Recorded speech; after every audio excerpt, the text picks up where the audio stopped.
Hello, 9ാം ക്ലാസ്സിലെ എല്ലാ കുട്ടികൾക്കും ഓൺലൈൻ ട്യൂഷൻ ക്ലാസ്സിലേക്ക് സ്വാഗതം. ഇത് ഓണപ്പരീക്ഷയുടെ ഫിസിക്സിൻ്റെ മോഡൽ ക്വസ്റ്റ്യൻ പേപ്പറാണ്.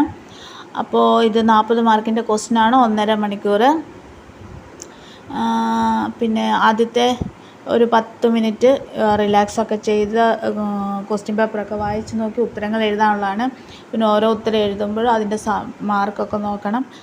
പിന്നെ ടൈം ശ്രദ്ധിക്കണം. അങ്ങനെ നന്നായിട്ട് എല്ലാവരും എക്സാം എഴുതും. All the best. Thank you.